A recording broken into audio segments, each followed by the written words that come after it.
Okay, so dear Dhamma practitioners, be comfortable yourself and relax your body. And keep your back straight, neck hit straight in one line, and your right palm on your left. So gently close your eyes and bring your attention to this bell sound. And while you're focusing to the sound, mentally relax your body, relax your mind, and relax your breathing with your thoughts.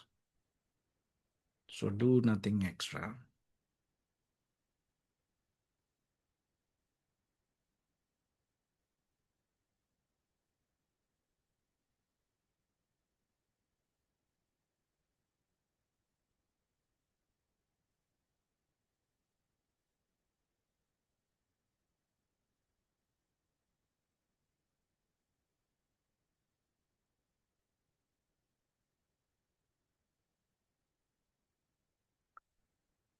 Namo tassa bhagavato arahato samma sambuddhassa.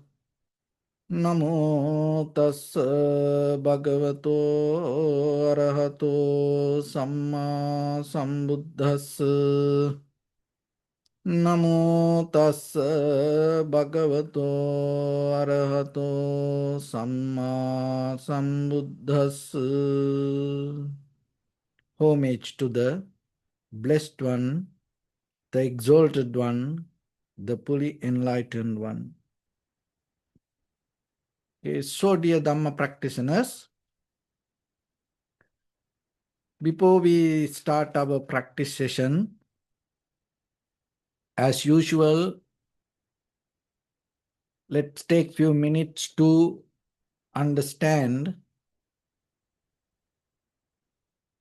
how this kind of practice help for us, and at the same time, why we have to practice. Because when it comes to our human life, generations to generations, our society used to keep looking for fulfillment, happiness, satisfaction, and at the same time get out of difficulties. Basically, in Buddhism, it mainly focuses to get out of suffering. For this all, we start to look for solutions. As a result of that, religions came to our society. So then we develop our life according to that religions that became our spirituality.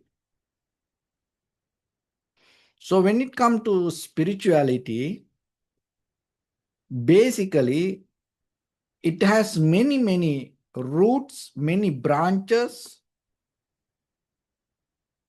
but there are main two branches. So one is the faith, the belief system. Another way we call the bhakti, devotion.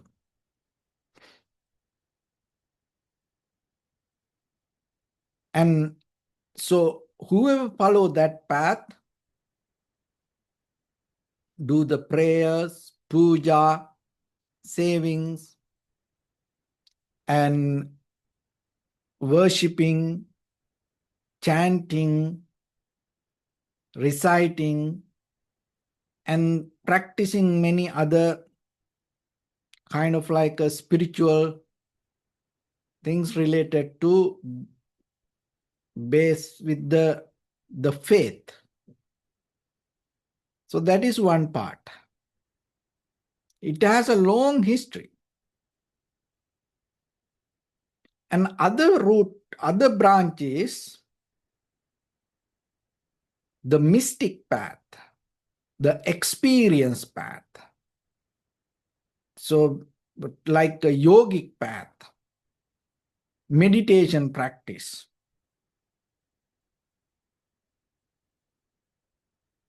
So rather than believing, rather than worshipping, how you really can get it to practice, experience. So that is one path. So these two paradigms has two different ways. Sometimes each other get clash, and sometimes each other have arguments. But basically, fundamentally, this both path try to take us to find the happiness, freedom, profound, deep, lasting sensual experience, and liberation, or the Nibbana. So that's why always we have to remember, whichever the path, if your intention is good, if you are really look for the truth, then you're going to somehow one day, you're going to merge this both path together. So we cannot tell, oh, this is the right one, this is the wrong one, or kind of like that. It's based with the intention. If you have the right intention, if you have the right view, so then the path that you take, even the faith or even the bhakti or the chanting or believing, reciting, or practicing, meditation path, it's both okay. So somehow when it comes to this all, first we have to look into what we are looking for. We are trying to understand the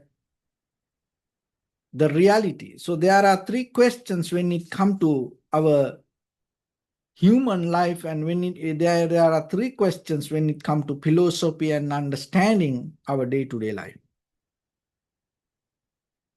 So one is, what is real?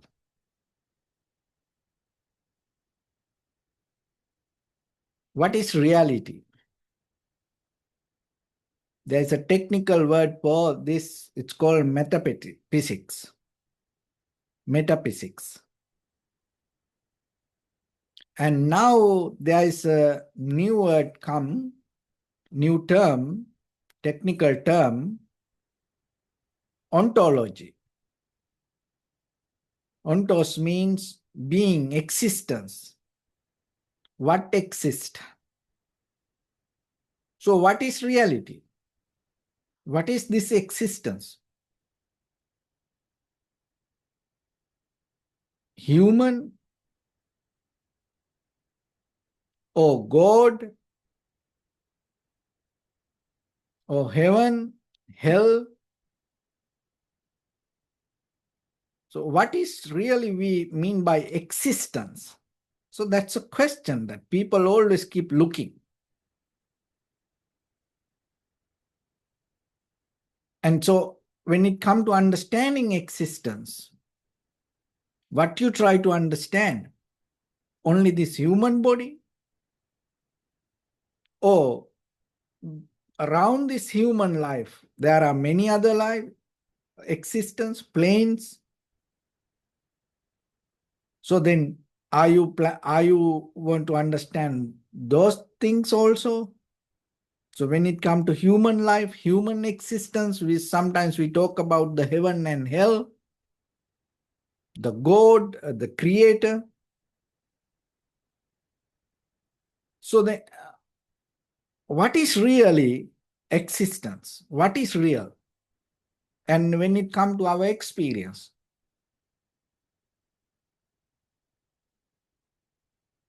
so what we mean by existence? So that is a questions that always that the people are keep looking. Another one is question of knowledge. How do you know that what you know? There is a technical word for this, epistemology. So, question about knowledge. When you say, I know it, what you mean by? What is the depth of that your knowledge? From where it came? Where the beginning of it? How you know that what you know? And how you going to prove that really is it something you know, or maybe you heard from somebody or somewhere and then you just repeat it.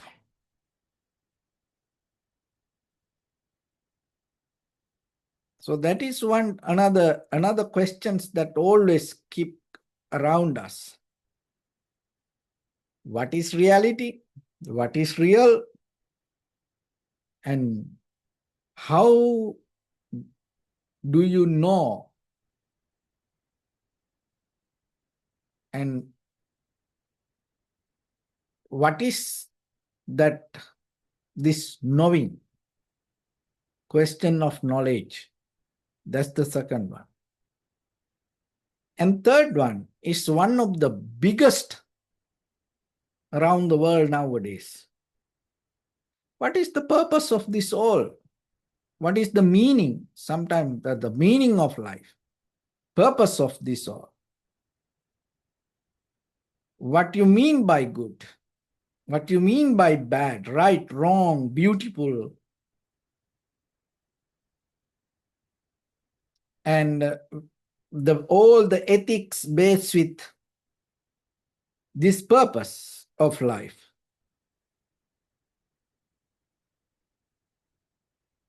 This called epistemology.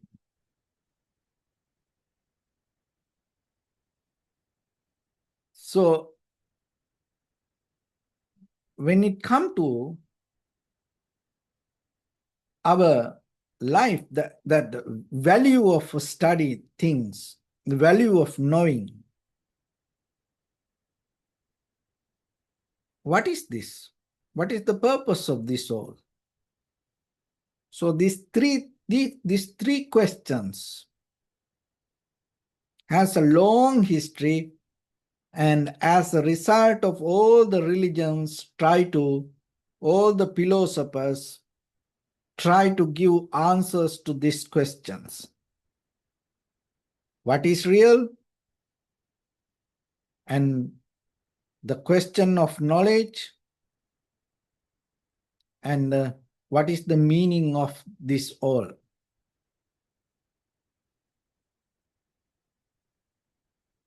So when it comes to that, and according to the Buddha's teaching, life is not something that preconditioned. Life is not something that you already decide and then going to happen it tomorrow. So this all based with the mind. Mind is the Purana. Mind is the key. So when it comes to world, there are two different. So one world is that this outside experience, this material world, And another world is this eye, ear, nose, tongue, body, mind, that what we experience with our form, feeling, perception, volition, recognition. Head to toes, this body is a world. So existence means here not something beyond you. The existence itself means you. Just imagine with your eye, ear, nose, tongue, body, mind, that what you experience with your object and subject, that is your existence. So existence is not separate from you. You are the epicenter of the samsara, or you are the epicenter of the existence. But the thing is, when we try to understand the existence, there is a philosophical questions come. We try to separate ourselves from the existence and try to understand that it as something exists beyond us. It's like for the existence, you are not belong. You are observer. You stay away from it. No. Your experience itself is the existence.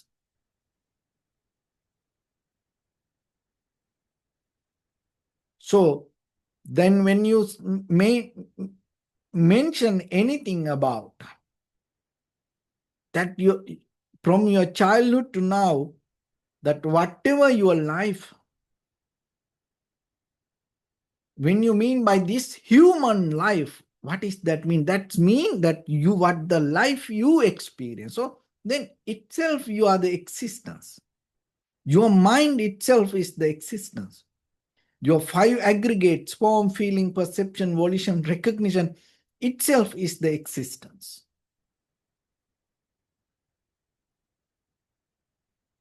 So it is not separate.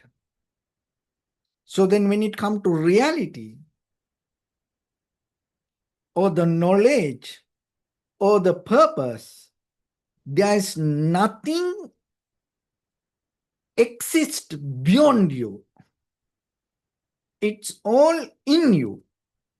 That's why through practice we try to, we call this practice introspection. We go inward to understand this, not looking outside. But most of the time, there are many other teachings. Look for the reality, look for knowledge, question of knowledge, and purpose of life. They always look outside. With time, space, matter, they go around the world and universe, believing themselves they are not belong to it. But in Buddhism, this everything, this existence, or the reality, or the knowledge, or the purpose of the life, or the meaning of life itself is your mind. It is not separate from you.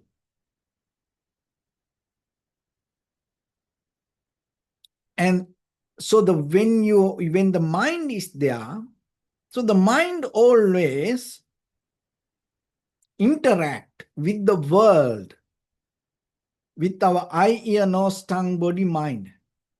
So the objects are there, and then with this eye, ear, nose, tongue, body, mind, when the contact happen, the consciousness arise.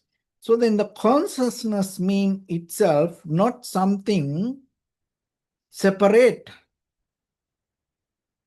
from you and this outside world. So the mind, in that mind, with the help from the outside world, the consciousness arise. So then, if we look a little bit carefully, so here the practicing means you go deeper into yourself and start to experience this. Because when you are capable to experience it, you are capable to find the solution for this. So that's why we develop the method or the pattern or the art to observe without interfering with the experience. So that itself is the practice method. So the very first level, look at your outside. Simple example. Then you take a primary mental object, so whatever, you observe it. So then you observe it, maybe your eye, physical eye, or the ear, or the sensation, or the nose. Then just imagine, if you keep observe the very first level, basic level, if you keep observe, you're going to recognize that as observer, you are here, and that whatever the object that you observe is changing. So that's the first step that you basically that you can understand this.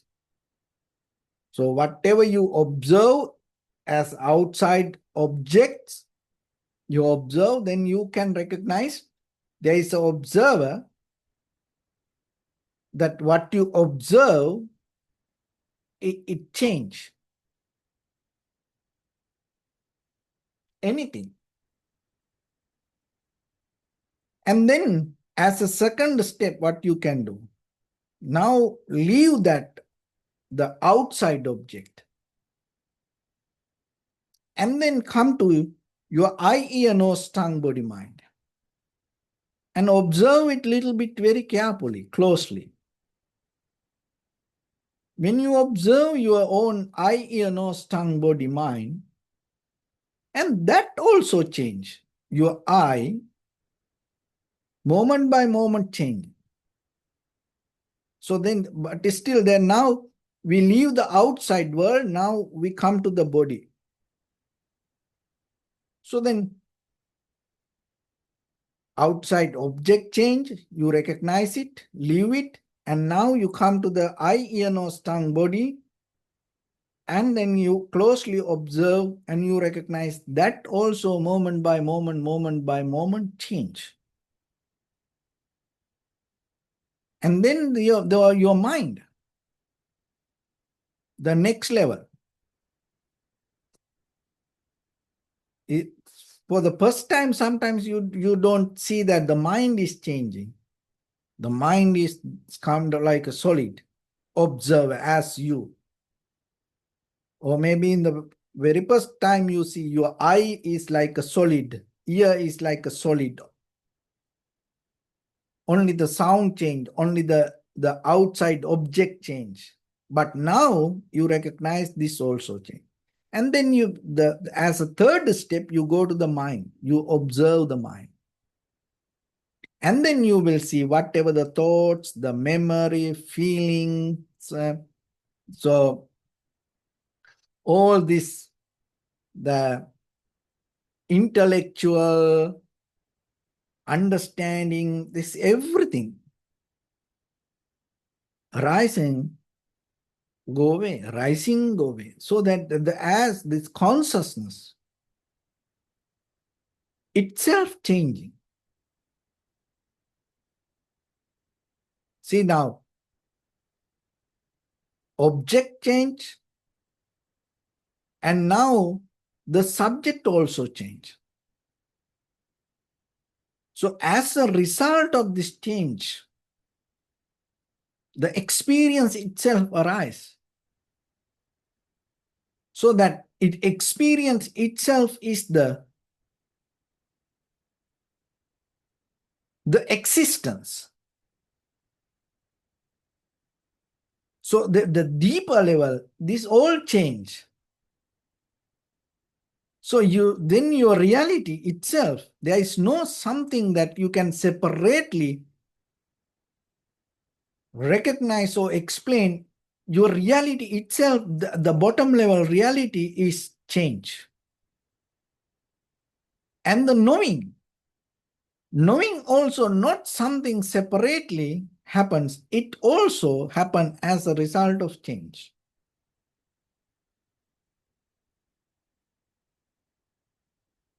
And then in this very moment, with your eye, ear, nose, tongue, body, mind, getting experience and having experience itself is the very purpose of this moment. So that also happening because of the change. So that is the very subtle level, deeper level, the very bottom level, the foundation level that happening in. So then this all arise, the reality, knowledge, the values, ethics, this all arise from the change. So then whatever surface level that we make, it cannot be permanent. So that's why always remember then, understanding this give us a deeper wisdom to not to get stuck, hold it to, grasping or clinging to any experience. When it come to, oh, there is me, I experience this all, this is I am, this is me. So that itself, it's kind of like it's like a sleeping mood. And then in that sleeping mood, what we experience, it's like a dreaming. That's why it's like a daydreaming, because we don't see that deeper level of change. We think we are on the top of kind of like a very solid, concrete foundation. So that's a kind of like a daydreaming. So awakening means by observing yourself, going towards inside and recognizing this change, and then knowingly that change, still you are experiencing it without holding or grasping or clinging to it. And that is the very freedom that you can gain, or the result you can gain. And when you are capable to experience something without holding or grasping or clinging to it, and knowingly the change, and that itself you are achieved to bliss or the living nibbana. You are experiencing the freedom. So it is a possible journey that you can have. It's something that you can experience while you are living. So then practice little by little, little by little. And with the clarity and with the clear mind, with the right purpose, and develop your path, then slowly, little by little, little by little, you are capable to get into that experience. So with that, let's get into practice a little bit now. So your right palm on your left and neck head straight in one line. And keep your back straight. And bring attention to your body and scan head to toes yourself and mentally recite, may I be well and happy, also Pateva, 3 times.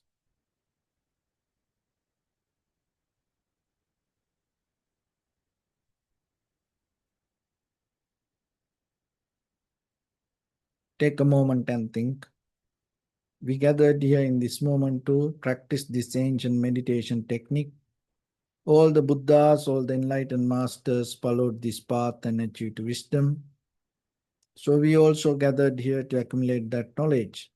In this moment with this sitting, may my body become more comfortable, may my breath be more smooth, may no difficulties come to me, may all the success come to me. Also think for a moment, this is the last moment we're spending in this very lifetime, and detach your mind from all your past memories and as well as any kind of future thoughts. Just try to remain in the present moment, observing the sensation of your inhalation and exhalation. So in the beginning, deeply and gently, breathe in, breathe out 3 times and find the sensation, please.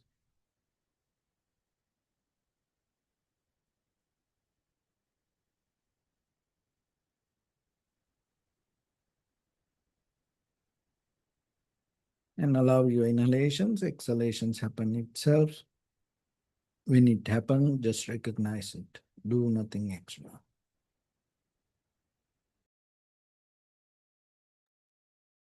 Bring your attention to your body, please. Observe your posture.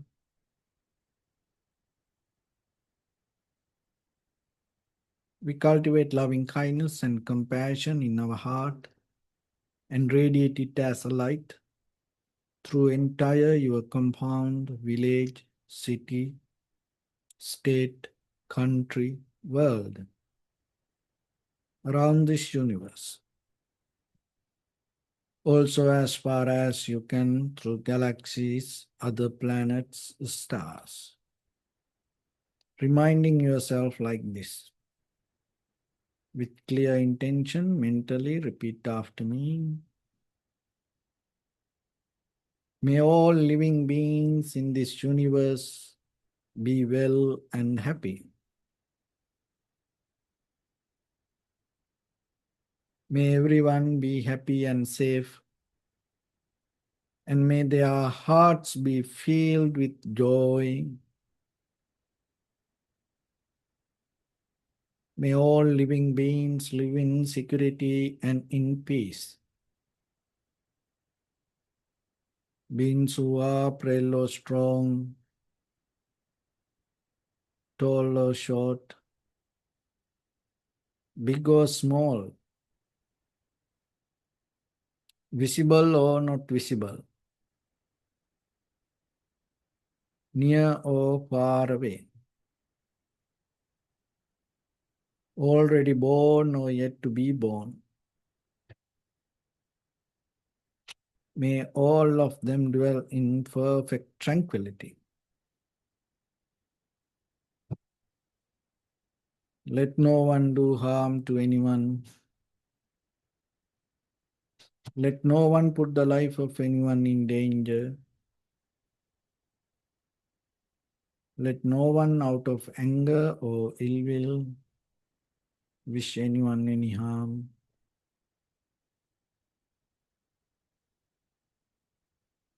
Expand the loving kindness and compassion beginning from your heart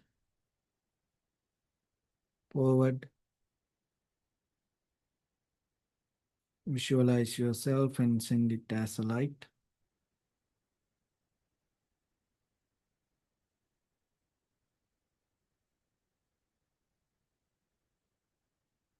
to your backside,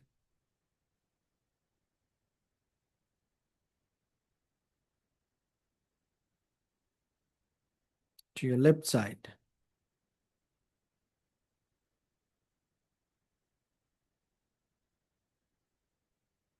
and to your right side,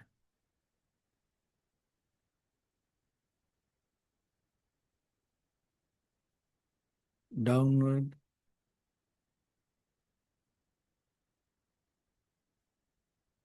and upward.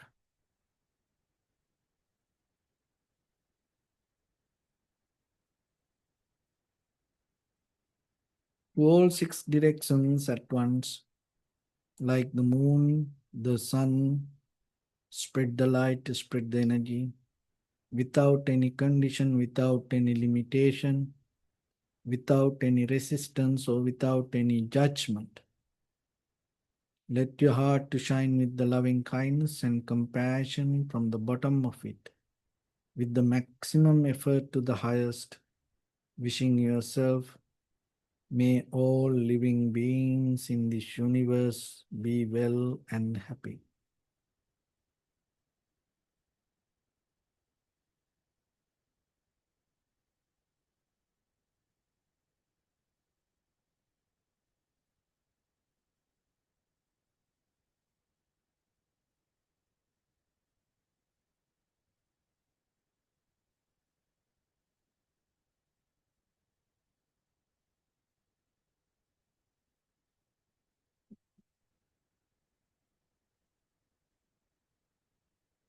Say sadhu, sadhu, sadhu.